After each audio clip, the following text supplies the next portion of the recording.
My name is Madison Clarke, and I'm 27 years old.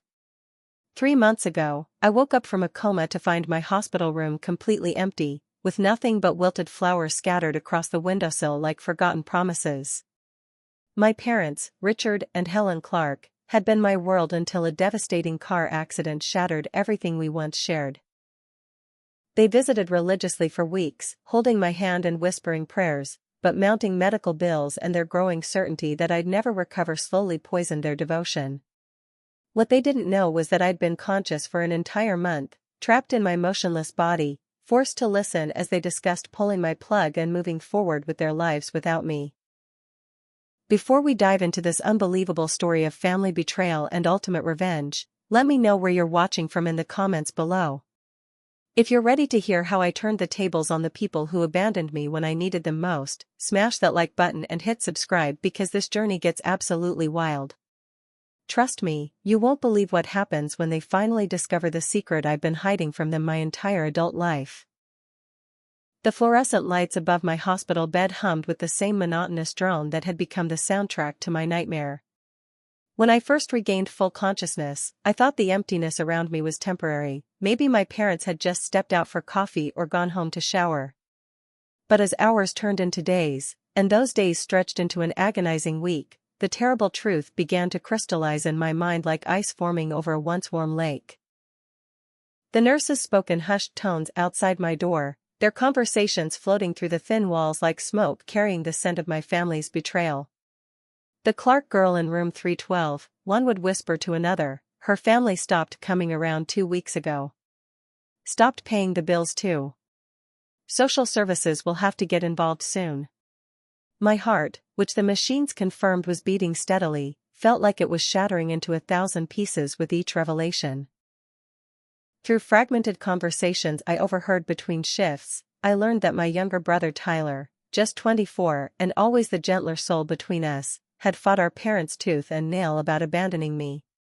He'd screamed at them during what must have been their final family meeting, demanding they continue supporting my care, but our father had delivered an ultimatum that cut deeper than any surgeon's blade. Choose her or choose your future in this family, Tyler. But you cannot have both. The cruelest cut came when I discovered through the social worker's phone conversation with hospital administration that my parents had been telling everyone who asked that I was essentially brain dead, beyond any hope of recovery. They'd crafted a narrative of medical futility so convincing that even my grandmother, the woman who'd raised me through my mother's early struggles with depression, believed that keeping me alive was nothing more than prolonging inevitable suffering. But their deception ran far deeper than simple medical pessimism. During those long nights when I lay perfectly still, listening to every word spoken within earshot of my room, I learned that my parents had successfully obtained medical power of attorney during my early weeks in the coma. With that legal authority, they'd begun the systematic liquidation of my assets, claiming they needed to cover medical expenses while secretly funneling money toward debts I never knew they'd accumulated. The woman I'd once called my mother had spent an entire afternoon on the phone with my bank, her voice dripping with false sorrow as she explained to customer service representatives that her poor daughter's medical situation required immediate access to her savings. She'd want us to use everything available for her care, Helen had said, and I wanted to scream that she was lying, that I'd never authorized them to touch the substantial portfolio I'd built through years of careful investment and financial planning. What made their betrayal even more devastating was the memory of how generously I'd supported our family business during its worst financial crisis just 3 years earlier. When their small manufacturing company faced bankruptcy, I'd quietly transferred over $400,000 from my personal accounts to keep them afloat, asking for nothing in return except their promise that they'd rebuild responsibly. Now, as I lay helpless and voiceless, they were repaying that kindness by slowly stealing everything I'd worked so hard to accumulate. The final nail in the coffin of my faith in them came during a conversation I overheard between my father and someone I couldn't identify, but who spoke with the measured tone of a legal professional. The beauty of this approach, Richard, is that once we have her declared mentally incompetent due to severe brain trauma, we can manage her estate indefinitely. With proper medical documentation, no one will question our decisions. The casual way my own father discussed my legal incapacitation, as if I were already dead and buried, filled me with a cold rage that burned steadier than any fever. As I lay there in that sterile room, surrounded by machines that monitored every beat of my betrayed heart, I realized that the parents who'd raised me, who'd taught me about honesty and family loyalty, had never truly existed. In their place were strangers wearing familiar faces, strangers who saw my tragedy as their opportunity, my suffering as their solution. But what they didn't know, what they couldn't possibly imagine, was that their abandoned daughter was very much alive, completely aware, and already beginning to plan a response that would make their greed cost them everything they thought they'd gained. Lying motionless in that hospital bed, pretending to be far more incapacitated than I actually was became my full-time performance, one that would make the difference between complete devastation and ultimate victory. Every time a nurse entered my room, I carefully regulated my breathing to appear more labored, kept my eyes unfocused and unresponsive, and maintained the exact level of minimal responsiveness that suggested severe brain damage without crossing into complete vegetative state territory. The performance became crucial when I overheard my father explaining to extended family members that I was essentially an empty shell of the daughter we once knew. He'd developed an entire script about my condition, describing how the doctors had told them that even if I survived, I'd never be the sharp, successful woman who'd built her career in investment banking. The irony was suffocating because my mind had never been clearer, never more focused on analyzing every detail of their deception and calculating my response. During the long hours between nursing rounds, I used my knowledge of the hospital's Wi-Fi network, gleaned from overhearing staff password conversations, to develop a plan that would require perfect timing and absolute secrecy. When Nurse Patricia Williams, a kind woman who'd always treated me with dignity even when she believed I couldn't hear her, left her phone unattended during a lunch break, I carefully positioned my hand to dial a number I'd memorized years ago. Jessica Winters answered on the second ring, and hearing her familiar voice after months of isolation nearly broke my carefully maintained facade. Madison? Oh my God, where are you calling from? Your parents said you were, she began, but I quickly whispered the truth about my situation, about my family's betrayal, and about the desperate need for her help. Jessica had been my closest colleague during my years at the investment firm, the one person who'd known about my unconventional side investments and my growing interest in cryptocurrency markets. What Jessica revealed during that precious 10-minute conversation changed everything. Madison, you're not going to believe this, but your cryptocurrency portfolio has absolutely exploded while you've been in the hospital. Those early investments in Bitcoin, Ethereum, and that crazy altcoin you bought on a hunch? You're sitting on over $15 million right now. The number hit me like lightning, because my parents had no knowledge of those investments, no access to the digital wallets I'd so carefully protected with complex passwords and security protocols. My cryptocurrency investments had been my secret rebellion against traditional banking wisdom, small amounts at first that grew into substantial holdings as the markets exploded beyond anyone's wildest predictions. I'd kept every transaction completely separate from my regular banking, using secure digital wallets that required multiple authentication factors, storing backup phrases in safety deposit boxes my family didn't even know existed. In their greed to claim my traditional assets, my parents had completely missed a fortune that dwarfed everything they were fighting to steal. Jessica's investigation into my family's public statements revealed the full scope of their character assassination campaign. They'd been telling friends, colleagues, and distant relatives that I'd been financially irresponsible before the accident, living beyond my means and accumulating debts that were now straining the family's resources.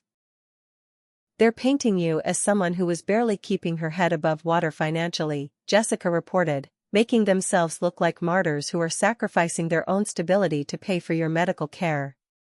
The cruelest discovery came when Jessica revealed that my parents had already begun discussing my funeral arrangements with several family friends, not as a contingency plan but as an inevitable near-term event. They'd chosen a modest service, explaining to potential attendees that my financial irresponsibility meant the family couldn't afford anything elaborate. The image of them planning my burial while I lay conscious and listening filled me with a determination so fierce it felt like molten steel flowing through my veins. But amid all the devastating revelations, Jessica brought news that gave me hope. My uncle Robert Clarke, my father's older brother and a man I'd always respected for his integrity, had been asking uncomfortable questions about my family's sudden change in attitude toward my care. Robert owned a successful law practice and had always prided himself on his ability to spot deception and financial irregularities. According to Jessica's conversations with mutual family friends, Robert had been expressing serious doubts about my parents' version of events. During that crucial phone call, Jessica and I developed a preliminary plan that would require her to act as my secret agent in the outside world while I continued gathering intelligence from my hospital bed. She would begin documenting every public statement my parents made about my condition and financial situation, creating a record that would prove their deception when the time came for confrontation. Meanwhile, I would focus on recording conversations and gathering evidence of their fraud while maintaining my facade of severe incapacitation. The most important element of our strategy involved my cryptocurrency holdings, which Jessica would help me secure by transferring them to new wallets with additional security measures. If my parents succeeded in gaining complete control over my traditional assets, I needed to ensure that my digital fortune remained completely beyond their reach, ready to fund my eventual counterattack against their betrayal.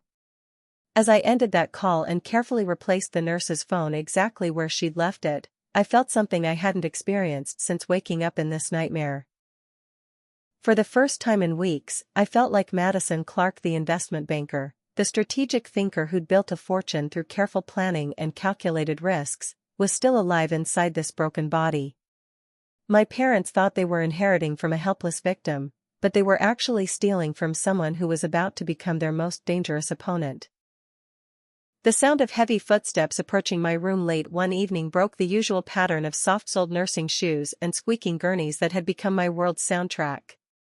When the door opened, I recognized my Uncle Robert's distinctive cologne before I even heard his voice, that familiar scent of cedar and tobacco that had comforted me throughout my childhood. But unlike the countless visitors who'd come to stare at what they believed was my unconscious form, Robert spoke directly to me as if he knew I could hear every word. "Madison, sweetheart, I don't know if you can understand me, but I need you to know that something about this whole situation stinks to high heaven," he said quietly, positioning his chair close to my bedside. "Your father has always been my little brother, but the way he's been talking about your condition, the things your mother has been saying about your finances, none of it adds up with the brilliant, responsible woman I watched you become." Through carefully controlled breathing and the slightest pressure of my fingertips against his hand, I managed to communicate what I desperately hoped he would interpret as intentional responses. Robert had always been the smartest member of our family, a successful attorney who'd built his practice on his ability to read people and detect deception, and I prayed that those skills would help him recognize that his supposedly brain-damaged niece was trying to send him a message. His sharp intake of breath told me he'd gotten the signal loud and clear. "Jesus Christ, Madison, you're in there, aren't you?" he whispered, and I managed the tiniest nod, barely perceptible but unmistakably deliberate. "Those bastards have been lying about everything." What followed was an hour-long conversation that revealed both the allies I could count on and the enemies who'd been working against me. Robert's investigation had already uncovered disturbing inconsistencies in my parents' story. My cousin Sarah Clarke, Robert's 25-year-old daughter who worked as a nurse at a different hospital, had been defending my parents' difficult decisions to other family members, arguing that sometimes loving someone meant making hard choices about end-of-life care. But according to Robert, Sarah's medical training made her suspicious of the speed with which my parents had moved from hope to resignation, especially given the positive indicators in my initial recovery reports. The revelation that crushed me most was learning that my grandmother Dorothy, now 82, and the moral compass of our entire family, had been systematically manipulated into believing that keeping me alive was selfish and cruel. My parents had convinced her that I'd specifically told them, during previous conversations about medical emergencies, that I'd never want to be kept alive artificially. "Your grandmother is eaten up with guilt," Robert explained, "because she thinks she's being selfish by wanting you to keep fighting when you supposedly asked to be allowed to go peacefully." But the betrayal that cut deepest came when Robert revealed that my brother Tyler had been coerced into signing documents that transferred some of my investment accounts into a family trust controlled by our parents. Tyler believed he was signing paperwork that would ensure my medical bills were paid from my own resources rather than bankrupting the family, but the legal language actually gave our parents broad authority over assets that should have remained untouchable until I recovered. Robert's legal expertise allowed him to see through financial maneuvers that would have fooled most family members. "Madison, they've been liquidating your stock portfolio systematically, claiming they need immediate funds for your care, but I've done some checking with contacts in the financial industry.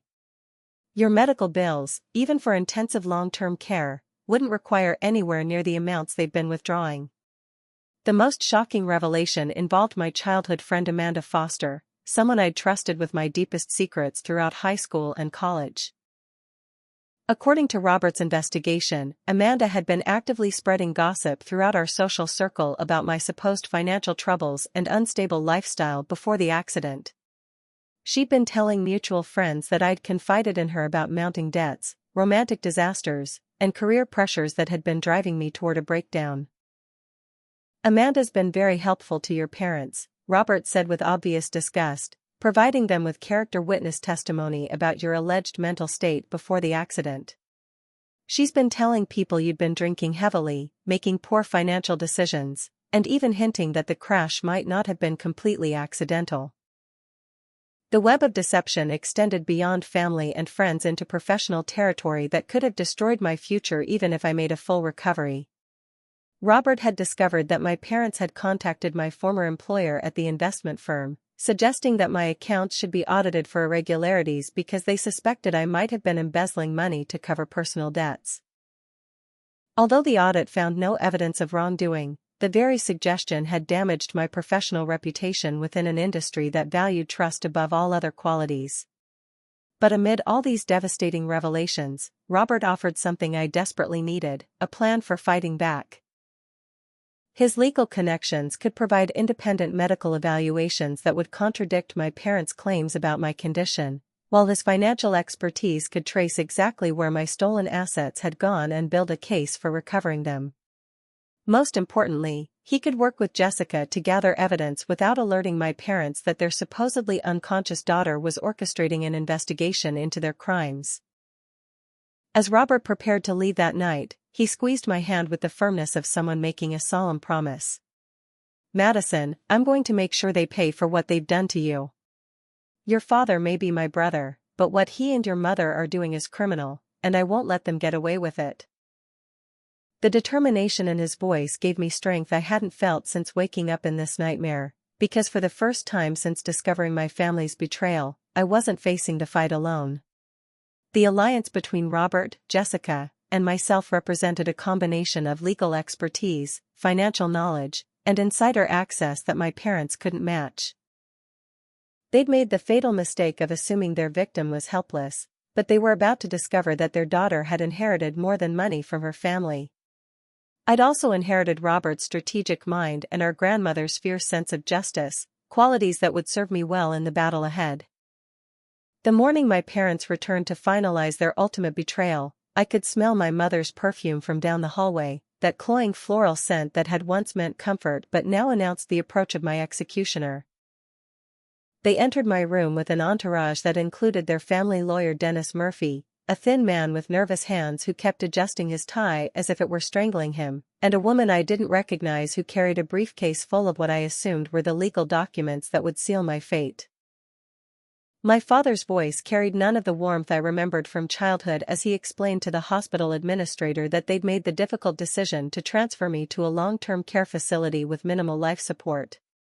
"The doctors have made it clear that meaningful recovery is impossible," he said with practiced sorrow, "and continuing aggressive treatment here is just prolonging everyone's suffering." The casual way he discussed my future, as if I were nothing more than a financial burden to be managed efficiently, filled me with a rage so pure it took every ounce of self-control to maintain my facade of unconsciousness. What I overheard during their hushed conversation with Dennis Murphy revealed the true scope of their greed.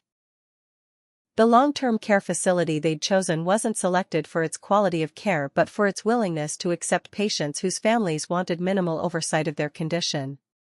Once transferred there, they would have complete control over my remaining known assets, with medical documentation that would support any legal decisions they wanted to make about my care. The sound of familiar footsteps entering my room made my heart race, because I recognized Tyler's distinctive walking pattern, the slight favor he gave his left leg from an old football injury. My brother's voice shook with emotion as he confronted our parents about documents he'd been tricked into signing, finally understanding that his attempt to help had actually enabled their theft. "You told me these papers would just cover her medical bills," he said, his voice rising with each word, "but I've been talking to people, and what you've been doing goes way beyond paying for her care." Tyler's revelation that he'd been consulting with other family members and friends about our parents' behavior showed me that their web of lies was beginning to unravel. He'd discovered that the amounts they'd withdrawn from my accounts far exceeded any reasonable medical expenses, and he'd started asking questions about where the excess money had gone. "I trusted you," he said to our father. "I believed you when you said Madison would have wanted us to handle things this way, but now I'm not sure you ever knew what Madison would have wanted." The confrontation escalated when Tyler accused our parents of pressuring him to sign documents without proper legal counsel, threatening to cut him off from the family business if he didn't cooperate with their decisions. "You made it sound like I was being selfish if I wanted to keep fighting for her," he said, "but you were really just afraid that if she recovered, she'd find out what you'd been doing with her money." My mother's response revealed just how far she'd fallen from the woman who'd raised me. "Tyler, you're being naive about your sister's situation," she said coldly, "and frankly, you're being selfish by prolonging this process when we all know how it's going to end." The clinical detachment in her voice as she dismissed both Tyler's concerns and my chances of recovery made me realize that whatever maternal instinct she'd once possessed had been completely consumed by greed. But the cruelest blow came when Amanda Foster entered my room as a character witness, prepared to testify about my supposedly deteriorating mental state before the accident. Amanda had been my maid of honor at my college boyfriend's wedding, the friend I'd called during my worst heartbreaks, the person who'd celebrated every professional achievement with me as if they were her own victories. Now she stood beside my hospital bed, lying about conversations that had never happened and problems that had never existed.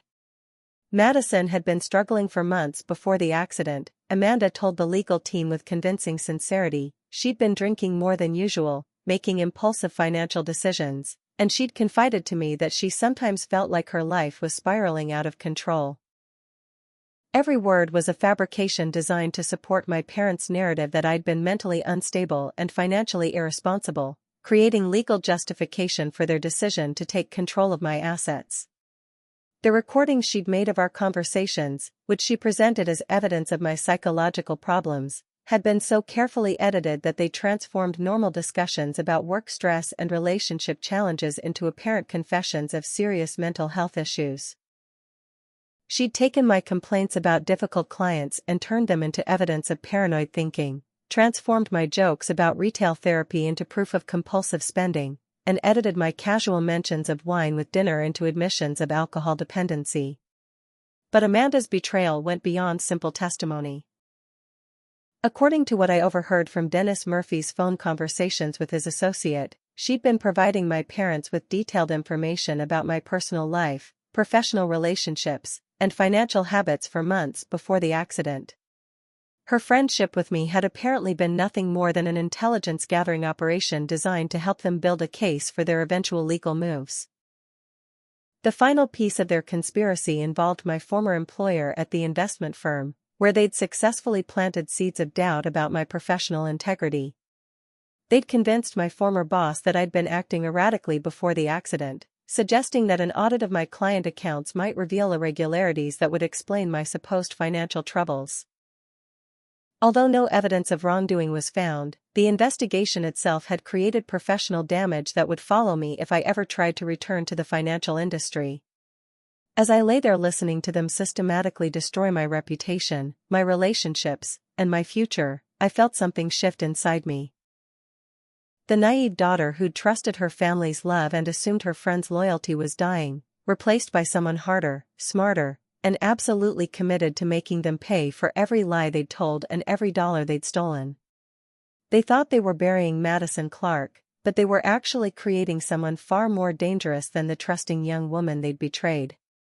They were creating their own worst nightmare, and they had no idea what was coming for them. The pieces of my family's treachery revealed themselves slowly, like a photograph developing in toxic chemicals, each new detail more horrifying than the last. During the quiet hours when the hospital corridors echoed only with distant conversations and mechanical beeping, I overheard phone calls and hushed conferences that painted a picture of corruption so deep it reached back months before my accident had even occurred. My father's voice drifted through the thin walls as he spoke with someone who was clearly a creditor, promising payments that would come from what he called an inheritance situation that's about to be resolved. The casual way he discussed my impending death as a solution to his financial problems made my blood freeze, because I realized he'd been planning to profit from my tragedy long before it actually happened. "Yes, I understand the urgency of your situation," he told the caller, "but within 60 days, we'll have access to substantial assets that will resolve all outstanding obligations." Robert's investigation had uncovered financial records that revealed the full scope of my parents' hidden debts, and what Jessica discovered when she traced their recent activities painted a picture of people who'd been living far beyond their means for years. My father had been gambling extensively at casinos throughout the region, accumulating debts that totaled over $200,000, while my mother had been spending lavishly on luxury items and vacations that she'd hidden from the rest of the family. The most damaging revelation came when Jessica traced some of my father's recent meetings and discovered he'd been secretly negotiating with my former business competitors, offering them inside information about my client relationships and investment strategies in exchange for consulting fees. He'd been selling my professional secrets to rivals who were eager to steal my clients, destroying my career prospects even before they'd gained legal control over my finances. What made their betrayal even more calculated was learning that Amanda Foster hadn't just been spreading lies spontaneously but had been receiving regular payments from my parents for her cooperation in their character assassination campaign. Bank records that Robert obtained through his legal connections showed monthly transfers of $1,500 from my father's account to Amanda's, payments that had started 3 months before my accident and continued throughout my hospitalization. Amanda's deception went far beyond simple gossip. She'd been systematically recording our conversations for over a year, building a library of out-of-context statements and private confessions that she could edit into evidence of mental instability whenever my parents needed supporting documentation for their legal maneuvers. Her friendship with me had been nothing more than an elaborate intelligence operation designed to gather ammunition for future use against me. The conspiracy extended into medical territory when I discovered through overheard conversations that Dennis Murphy had been paying Dr. Gerald Stevens, a corrupt physician with a history of providing false testimony in legal cases, to support their claims about my hopeless condition. Dr. Stevens had never actually examined me but was prepared to testify that my brain injuries were so severe that recovery was medically impossible, providing the expert opinion they needed to justify their decision to discontinue aggressive treatment. Tyler's growing resistance to their plans created a new problem that my parents solved with characteristic ruthlessness. They'd arranged for him to be arrested on fabricated charges of financial fraud, using forged documents that suggested he'd been embezzling money from the family business to support a gambling addiction. The charges were completely false, but they served their purpose of removing Tyler from the picture during the critical phase of their legal maneuvering. The evidence against Tyler had been manufactured using the same techniques they'd employed against me. Edited conversations, forged financial documents, and testimony from compromised witnesses who were being paid for their cooperation. My parents had even convinced Amanda Foster to provide statements suggesting that Tyler had confided to her about his supposed gambling problems, creating a web of false evidence that would be difficult for him to disprove while he was focused on fighting criminal charges. But the most devastating discovery involved my grandmother Dorothy, whose genuine love for me was being weaponized against my own interests.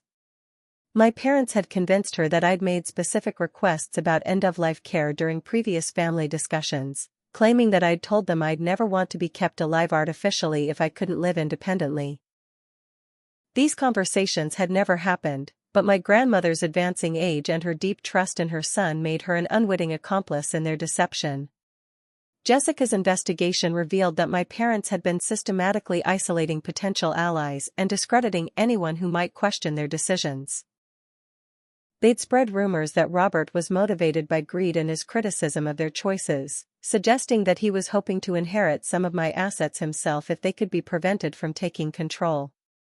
They'd also planted doubts about Jessica's motives, claiming that she was trying to exploit our friendship for professional gain by maintaining access to my client relationships. The financial complexity of their fraud became clear when Robert traced the movement of my stolen assets through multiple accounts and shell companies that Dennis Murphy had helped them establish. They weren't just stealing my money to pay their debts, they were creating a complex financial structure that would make it nearly impossible to trace where my assets had gone once they gained complete legal control over my estate. Dr. Stevens's false medical opinions were being used to accelerate legal proceedings that would give my parents permanent guardianship over my person and my finances. Once those papers were signed, they could make any medical decisions they wanted without oversight, including decisions about life support that could eliminate the only witness to their crimes. The realization that they might actually be planning to kill me to cover up their theft filled me with a terror so profound that maintaining my facade of unconsciousness became the hardest performance of my life. As the web of their conspiracy became clear, I understood that I wasn't just fighting for my inheritance or my reputation. I was fighting for my life against people who'd proven they were willing to sacrifice their own daughter to protect their financial schemes. But what they didn't know was that their supposedly helpless victim had been gathering evidence of every crime they'd committed, building a case that would destroy them as completely as they'd tried to destroy me. The small recording device that Robert had smuggled into my room, hidden inside a bouquet of flowers that appeared to be nothing more than a concerned uncle's gesture, became my secret weapon in the war against my family's deception. Positioned perfectly to capture conversations near my bedside, it documented hours of damning admissions that would eventually serve as the foundation for their complete destruction. The most devastating recording came during a late-night conversation between my parents and Dennis Murphy, when they thought the nursing staff was occupied with an emergency in another wing. The beauty of this timing is that even if she shows signs of improvement later, we'll already have legal precedent for our decisions, my father said with chilling calculation, and once we have permanent guardianship, we can make whatever medical choices we deem necessary for her comfort and dignity. My mother's response revealed just how completely she'd abandoned any maternal instinct. I've made peace with letting her go, Richard. The daughter we raised would never want to live as a burden on her family, and frankly, the financial strain of keeping her alive indefinitely would destroy everything we've worked to build. The casual way she discussed my death as a financial convenience, recorded in her own voice, would later become the centerpiece of the criminal case against them. But the recording that sealed their fate captured Dennis Murphy explaining exactly how they could maintain control over my estate indefinitely. Once we have documentation that she's mentally incapacitated due to severe brain trauma, we can manage her assets for what the law considers her benefit, which gives us tremendous flexibility in how we interpret her best interests. His detailed explanation of legal loopholes and financial manipulation strategies provided prosecutors with a roadmap of their criminal conspiracy. While I lay motionless, gathering evidence of their crimes, Jessica was working behind the scenes to secure my cryptocurrency fortune and prepare for the counterattack that would expose their betrayal. Using secure communication methods that left no digital trail, she helped me transfer my digital assets to new wallets with additional security protocols, ensuring that my hidden wealth remained completely beyond my parents' reach. The cryptocurrency transfers required perfect timing and absolute precision, because any mistake could have alerted my parents that someone was accessing accounts they didn't even know existed. Jessica coordinated these movements during planned hospital procedures when my parents would be distracted by medical consultations, using the chaos of shift changes and emergency calls to mask the digital activity that was securing my financial future. But my parents' growing desperation led them to make mistakes that accelerated their own downfall. When my grandmother Dorothy arrived at the hospital demanding answers about inconsistencies she'd noticed in their story, Their defensive reactions and contradictory explanations only confirmed her suspicions that something was seriously wrong with their version of events. Robert had been carefully feeding Dorothy information about the financial irregularities he'd discovered, helping her understand that the amounts being withdrawn from my accounts far exceeded any reasonable medical expenses. Her confrontation with my father created a dramatic scene in my hospital room that I recorded in its entirety, capturing his angry admission that he'd been managing my finances more efficiently than she would have herself. Dorothy's fury at discovering she'd been manipulated into supporting their deception created a powerful new ally in our fight for justice. As the family matriarch, her opinion carried enormous weight with other relatives, and her public withdrawal of support for my parents' decisions encouraged other family members to start asking uncomfortable questions about their handling of my care. Tyler's situation took a dramatic turn when Robert hired a criminal defense attorney who began investigating the fabricated evidence being used against him. The attorney's discovery that key documents had been forged and witness statements had been coerced created grounds for having all charges dismissed while simultaneously exposing the corrupt methods my parents had been using to silence their critics.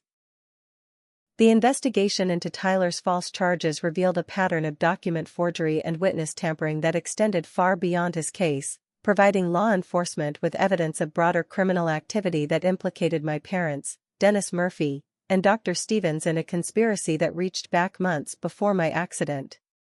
Amanda Foster's role in the conspiracy began to unravel when other mutual friends started comparing her various versions of conversations she claimed to have had with me. The inconsistencies in her stories, combined with financial records showing her payments from my parents, made it clear that her testimony was purchased rather than genuine, destroying her credibility as a character witness. But the most significant development came when Jessica's investigation uncovered evidence that my parents had been forging my signature on financial documents for months before my accident had even occurred. Bank surveillance footage and handwriting analysis revealed that they'd been systematically looting my accounts while I was completely healthy and unaware of their theft. The discovery that their financial crimes predated my medical crisis proved that my accident hadn't created their greed but had simply provided them with an opportunity to accelerate theft they'd already been committing. This timeline shift transformed their case from one of questionable medical decisions to clear-cut fraud and embezzlement that had been ongoing for an extended period. As evidence of their crimes mounted and their web of lies began to collapse around them, my parents grew increasingly desperate and reckless in their attempts to maintain control over the narrative.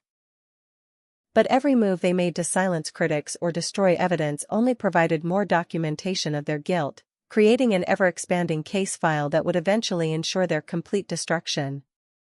The tide was turning in my favor, but the most dangerous phase of the battle was still ahead. My parents were cornered criminals with everything to lose, and cornered criminals were capable of taking desperate measures that could put everyone who opposed them at serious risk. My parents' discovery that Robert had been investigating their activities triggered a vicious counterattack that demonstrated just how far they were willing to go to protect their criminal enterprise. Using their temporary legal authority over my medical decisions, they convinced hospital administration that Robert's visits were interfering with my treatment and creating emotional distress that was hindering my recovery potential. The medical director, Dr. Elizabeth Harrison, called a meeting with my parents, Dennis Murphy, and the hospital's legal counsel to address what they described as a family dispute that was disrupting the healing environment. My father presented a carefully crafted narrative portraying Robert as a jealous brother who was using my tragedy to attack the family's reputation for personal gain, while my mother added tearful testimony about how Robert's accusations were causing her additional stress during an already impossible situation.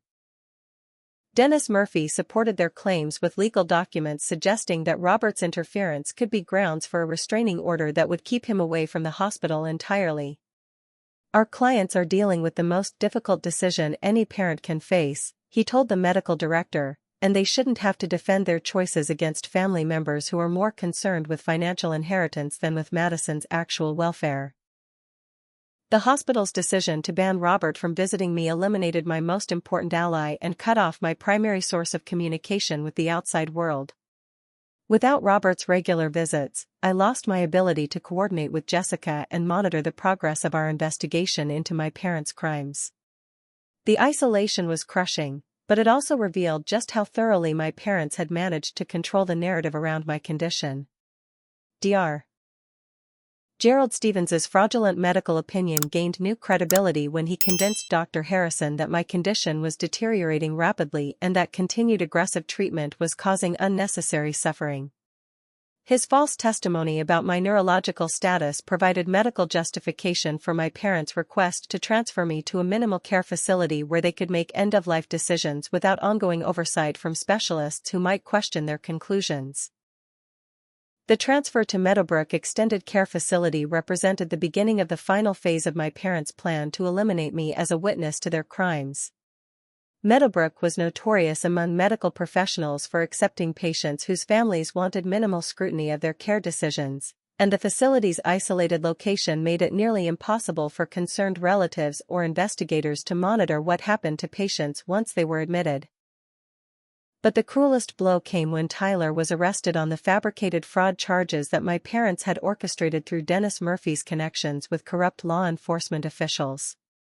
The arrest was timed to coincide with my transfer to Meadowbrook, ensuring that my last potential family ally would be completely occupied with fighting for his own freedom while I disappeared into a facility where I could be quietly eliminated. Amanda Foster's testimony at Tyler's preliminary hearing provided the prosecution with what appeared to be solid evidence of his supposed gambling addiction and financial crimes. Her carefully rehearsed statements about conversations that had never happened created a convincing narrative that Tyler had been embezzling money from the family business to support destructive habits that had driven him to desperate measures. The forged documents supporting the case against Tyler were so sophisticated that even experienced investigators initially believed they were authentic. Dennis Murphy's connections with document forgers and corrupt officials had created a web of false evidence that would have been impossible for Tyler to disprove without access to advanced forensic analysis and expensive legal representation that he couldn't afford. Jessica's attempts to continue helping me were blocked by legal threats that accused her of exploiting our friendship for professional gain and interfering with medical decisions that were properly the responsibility of my legal guardians. Dennis Murphy filed preliminary motions suggesting that Jessica's involvement in my care represented a conflict of interest that could result in professional sanctions against her if she continued to interfere with my family's medical choices. The systematic elimination of everyone who might question my parents' decisions left me completely isolated and defenseless against their final solution to the problem I represented. At Meadowbrook, they could claim that my condition had deteriorated to the point where life support was no longer medically indicated, and the facility's reputation for accommodating families' end-of-life preferences meant that no one would question their decision to discontinue treatment. Dr. Stevens provided Meadowbrook's medical staff with false documentation suggesting that I was experiencing increased seizure activity and neurological decline that indicated irreversible brain damage. His fraudulent reports recommended that aggressive interventions be discontinued in favor of comfort care that would allow me to die with dignity rather than prolonging inevitable suffering. The controlled environment at Meadowbrook also gave my parents the opportunity to eliminate any physical evidence of my actual condition by restricting access to independent medical evaluations that might contradict their claims about my prognosis. Without outside oversight, they could manipulate my medication levels, alter my medical records, and create documentation supporting whatever narrative they needed to justify their final decisions about my care.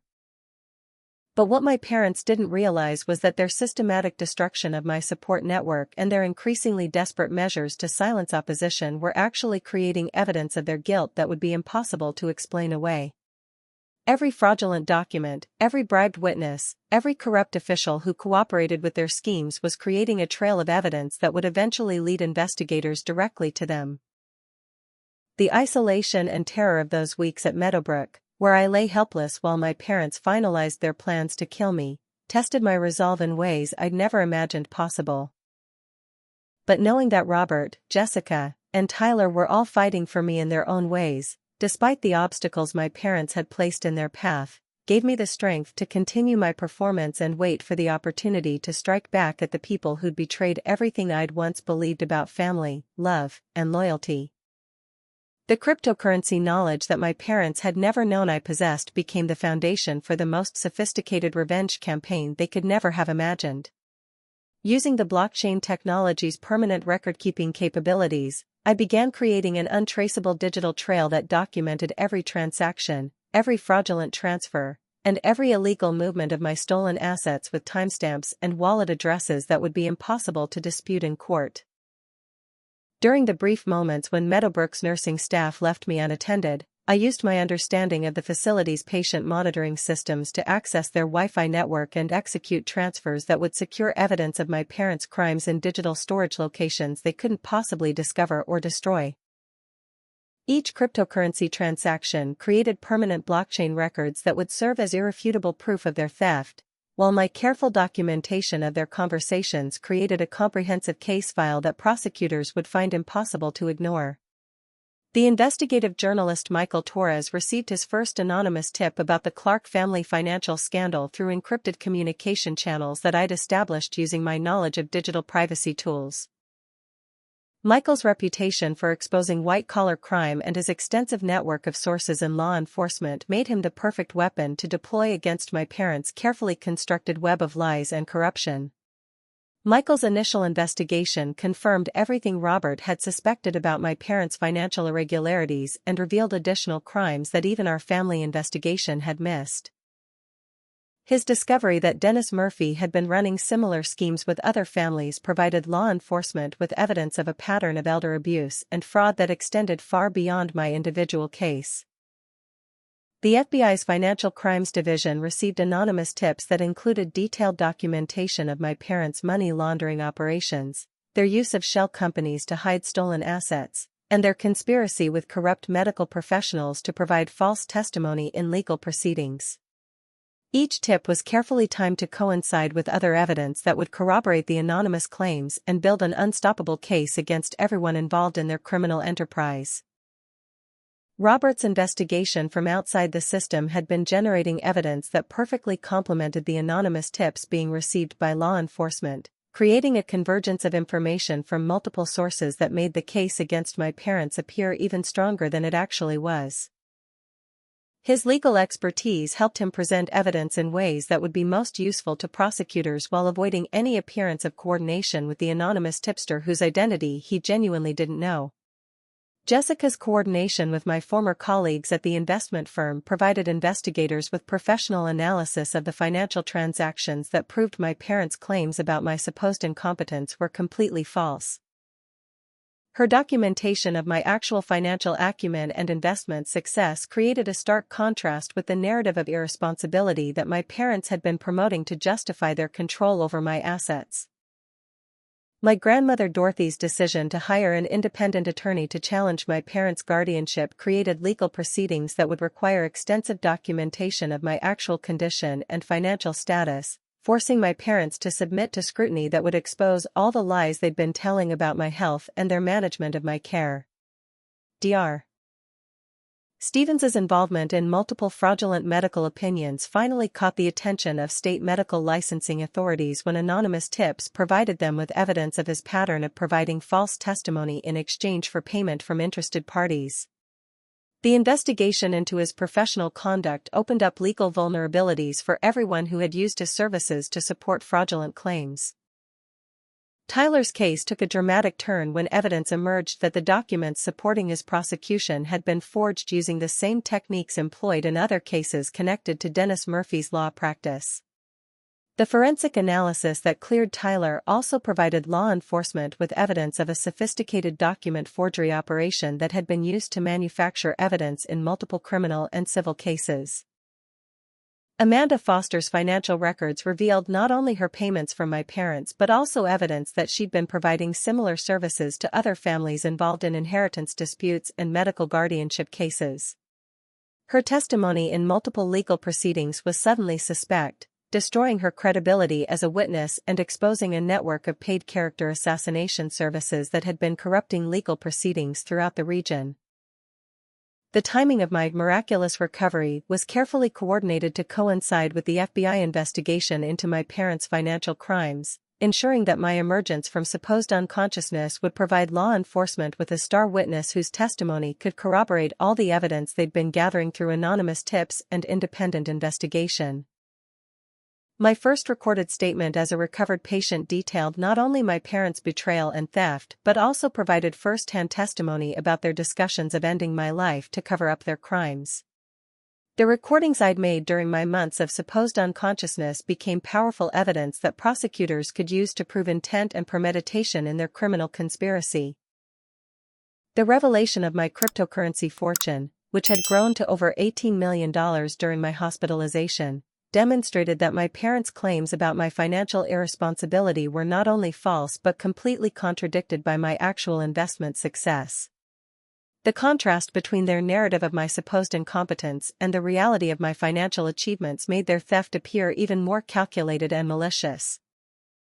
As all the pieces of my revenge plan fell into place simultaneously, my parents found themselves facing criminal charges, civil lawsuits, professional sanctions, and public exposure that would destroy not only their freedom but their reputation and financial future. They'd thought they were stealing from a helpless victim, but they'd actually been committing crimes against someone who was systematically documenting their every move and building an airtight case that would ensure their complete destruction. The morning I chose to reveal my full recovery to the world, I made sure that every local news station, every family member, and every person who had been told I was brain dead would witness my emergence from what they believed was a vegetative state. The press conference, coordinated with Michael Torres and attended by FBI agents who were ready to make arrests, became the final nail in my parents' coffin and the beginning of their complete downfall.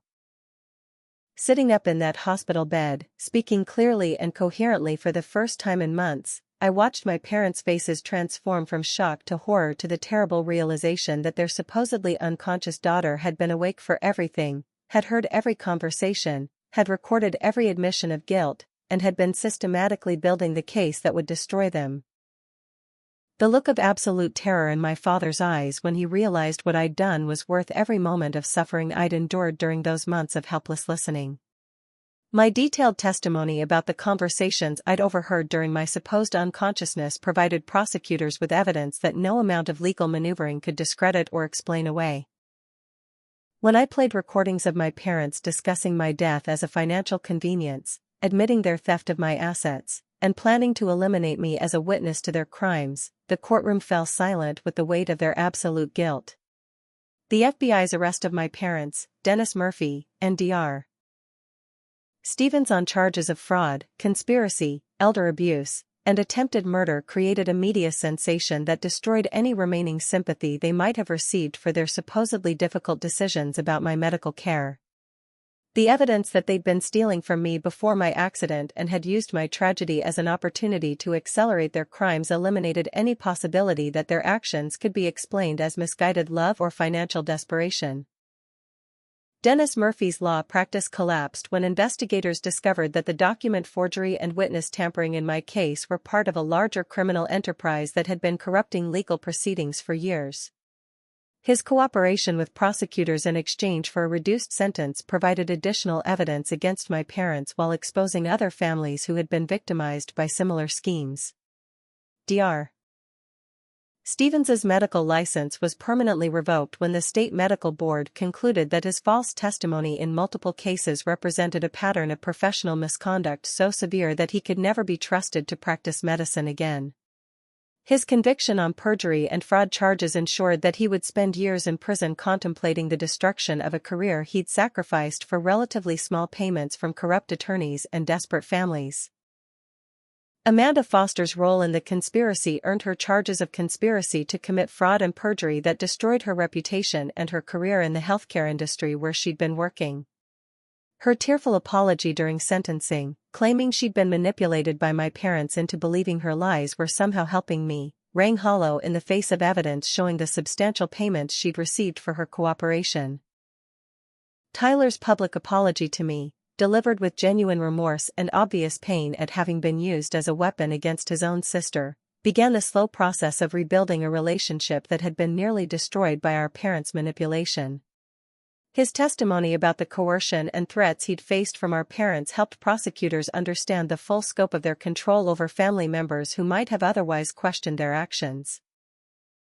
Uncle Robert's vindication, when all his accusations proved to be not only accurate but understated, restored his reputation within the family and established him as the new patriarch who would guide our healing in the aftermath of such devastating betrayal.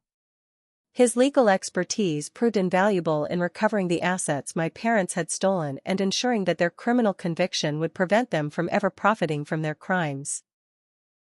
The civil lawsuit against my parents resulted in a judgment that not only recovered all the money they'd stolen but imposed additional damages for the emotional trauma, professional damage, and physical suffering their actions had caused. The revelation of my cryptocurrency fortune meant that I had the resources to pursue justice regardless of the cost, while their conviction meant they had no ability to pay the massive judgment against them. My grandmother Dorothy's grief at discovering how completely she'd been deceived by her own son was heartbreaking to witness, but her fierce determination to support me through the healing process provided the family stability I needed to begin rebuilding my life.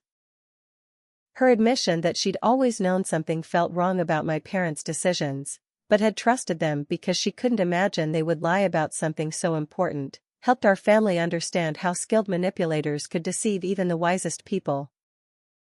The foundation I established to help other patients whose families abandoned them during medical crises became my way of transforming personal tragedy into meaningful service that could prevent other families from experiencing the kind of betrayal that had nearly destroyed me. Working with medical professionals, legal advocates, and social services agencies, we developed protocols for identifying and protecting vulnerable patients from financial exploitation by family members who might prioritize inheritance over recovery.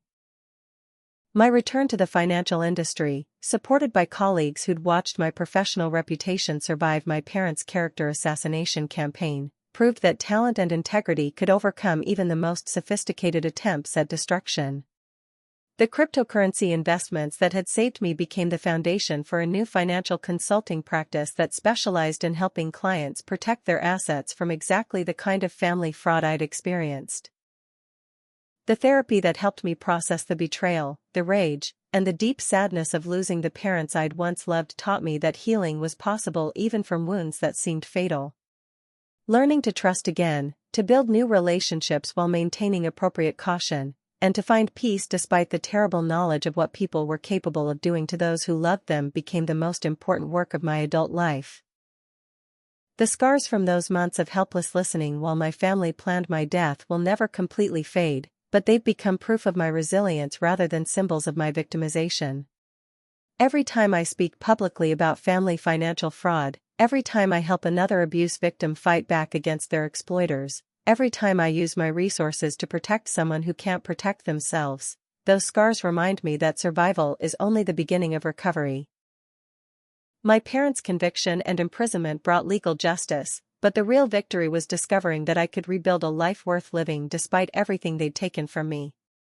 The family I've chosen, built from people who proved their loyalty during my darkest hours, is stronger than any biological connection that was poisoned by greed and betrayal. The wealth that survived their theft has become a tool for protecting others rather than just accumulating more assets for selfish purposes. Standing in that courtroom watching them sentenced to years in federal prison, I felt something I hadn't expected, not satisfaction or revenge, but a profound sadness for the people they could have been if they'd chosen love over money, integrity over greed, family over fraud. They'd traded everything meaningful for temporary financial gain, and in the end, they'd lost not only the money but their freedom, their reputation, and any possibility of redemption in this life. The final lesson from this nightmare was that betrayal, while devastating, had ultimately revealed strengths I'd never known I possessed and showed me the difference between people who love you and people who love what you can do for them. The family who abandoned me when I was helpless was never really family at all, while the people who fought for me when I couldn't fight for myself became the foundation for a new life built on authentic relationships and unshakable values. If you've made it to the end of this incredible journey with me, I want to hear from you in the comments below. Have you ever experienced betrayal from someone you trusted completely? How did you find the strength to fight back when everything seemed hopeless? Your stories of survival and recovery inspire others who might be facing their own battles against people who claim to love them while working to destroy them. Please hit that like button if this story resonated with you, subscribe for more stories of justice and recovery, and share this with anyone who needs to know that even the worst betrayal doesn't have to be the end of their story. Thank you for walking through this darkness with me, and remember that your worth isn't determined by how others treat you but by how you choose to respond when life tests your strength. Stay strong, stay vigilant, and never stop fighting for the life and the love you deserve.